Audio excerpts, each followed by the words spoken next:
گھر والوں سے دور پردیس میں ہسپتال کے بستر پر پڑا اپنی موت کا انتظار کر رہا تھا کہ اچانک میرا ایک رشتہ دار سعودی عرب آ گیا۔ اس نے نہ صرف میرا علاج کروایا بلکہ جب میں ٹھیک ہو گیا تو مجھے دوبارہ ایک کمپنی میں کام بھی دلا دیا۔ جب میں 2 سال بعد پاکستان لوٹا تو مجھے معلوم ہوا کہ میرا وہ رشتہ دار تو 4 سال پہلے ہی ایک بلڈنگ سے گرنے کی وجہ سے انتقال کر گیا تھا اور اس کے یتیم بچے بہت برے حال میں تھے۔ میں کانپ اٹھا اور میں فوراً اس کی بیوہ سے شادی کر لی۔ میرا نام شاہد ہے اور مجھے سعودی عرب میں کام کرتے ہوئے 3 سال کا عرصہ ہو گیا ہے کہ اچانک میرے ساتھ ایک حادثہ پیش آیا اور اس ہسپتال میں بے حد یار و مددگار پڑے ہوئے مجھے 1 ماہ ہونے کو آیا تھا۔ اونچی بلڈنگ پر کام کرتے ہوئے اچانک ہی میرا پاؤں پھسلا تھا اور میں بری طرح زخمی ہو کر نیچے گر گیا تھا۔ میرے ساتھی مزدور مجھے ہسپتال لائے تھے، دوست بھی سب ہی مزدور تھے۔ آزاد و ویزا پر آیا تھا۔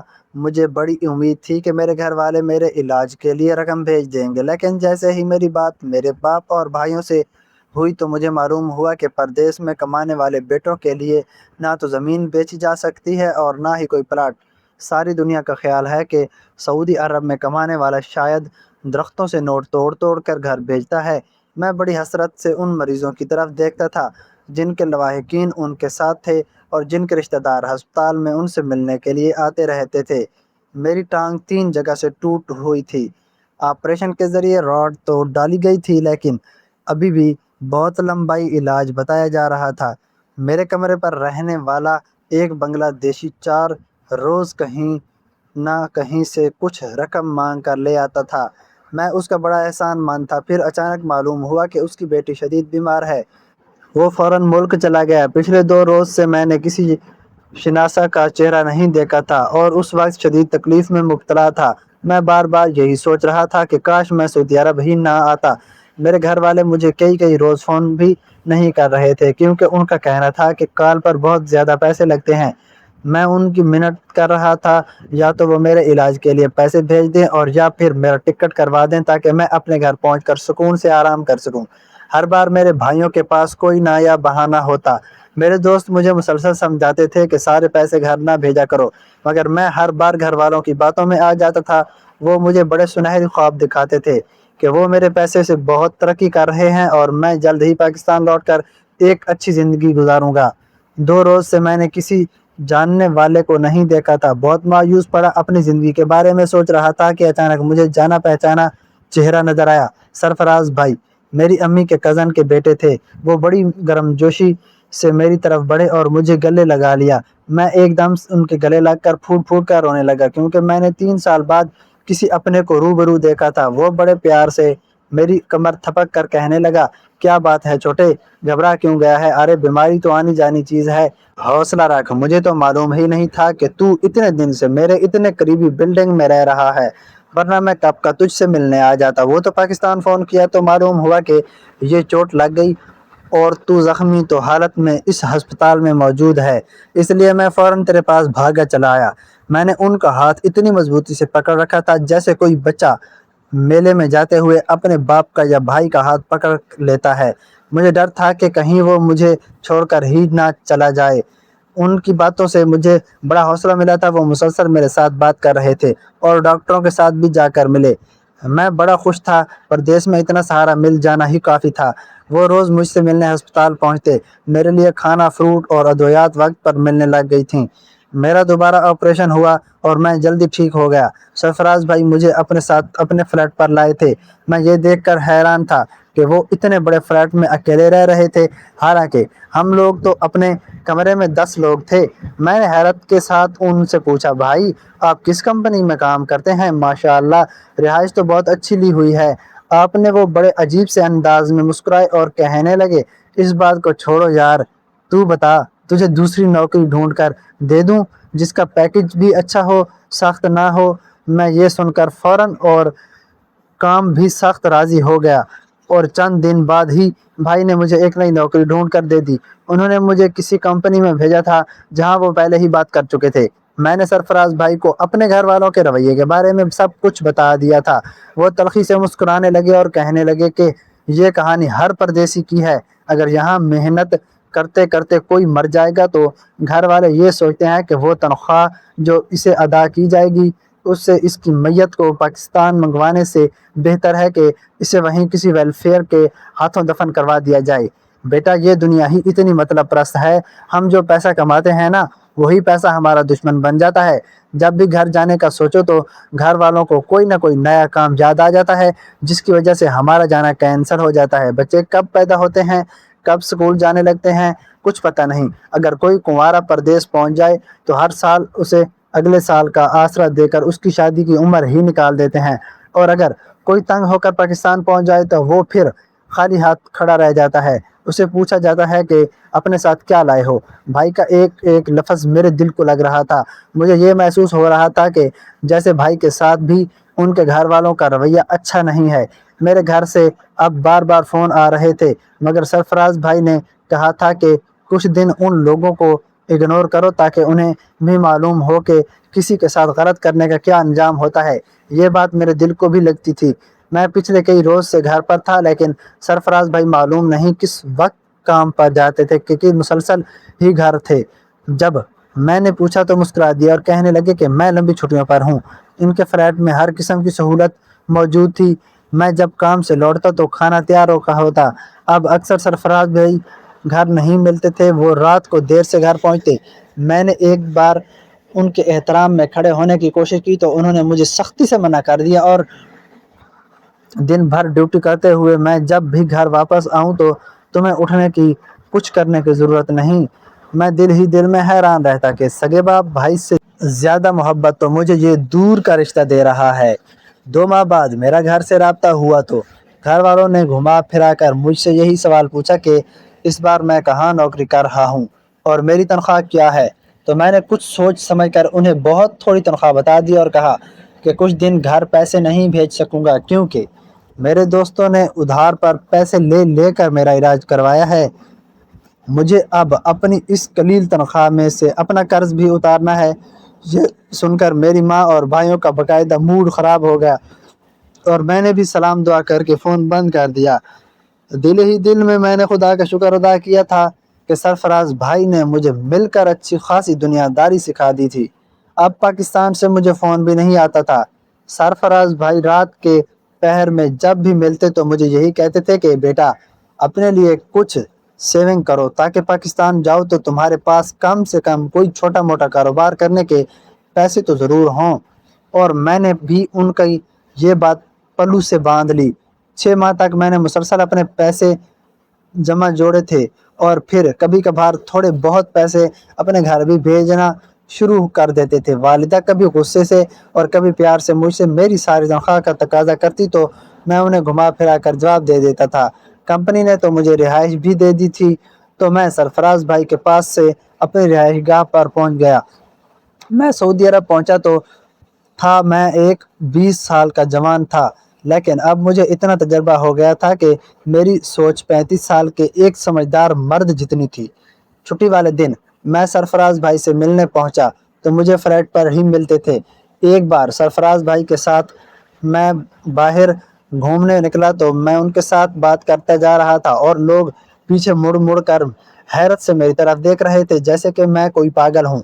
مجھے یہ دیکھ کر شدید حیرت ہوئی اور مجھ میں سرفراز بھائی سے اس بات کا ذکر کیا تو وہ مسکرانے لگے اور سرفراز بھائی مجھ سے تھوڑے دور کھڑے رینکنگ پکڑے آسمان کی طرف دیکھ رہے تھے۔ ہم دونوں کافی دنوں بعد ہوٹل پر کھانا کھانے آئے تھے۔ جب میں کھانا کا آرڈر دینے لگا تھا تو وہ اٹھ کر کسی ضروری کام کا کہہ کر باہر نکلے۔ جب میں نے 2 پلیٹس کی سرونگ منگائی تو ویٹر حیرت سے میری طرف دیکھنے لگا اور پوچھنے لگا کہ سر یہ دوسری پلیٹس کس کے لیے ہے؟ میں نے مسکرا کر کہا میرے بڑے بھائی بھی میرے ساتھ ہی کھانے پر موجود ہیں، وہ ابھی اٹھ کر باہر گئے ہیں۔ وہ ویٹر حیرت سے میری طرف دیکھتا ہوا چلا گیا اور میں سر جھٹک کر کھانے کی طرف متوجہ ہو گیا۔ سرفراز بھائی 5 منٹ بعد واپس آ کر ٹیبل پر بیٹھ گئے تھے۔ اچانک میرے واٹس ایپ پر پاکستان سے میسج آیا تو میں اس کو دیکھنے لگ گیا۔ اچانک مجھے شرارت سوجی۔ سرفراز بھائی کسی گہری سوچ میں گم تھے۔ میں نے اپنی اور ان کی تصویر بنا لی۔ یہ دیکھ کر میں حیران تھا کہ میری تصویر تو فون میں بن چکی تھی لیکن سرفراز بھائی کی تصویر نہیں بن پا رہی تھی۔ میں بار بار تصویر بنانے کی کوشش کر رہا تھا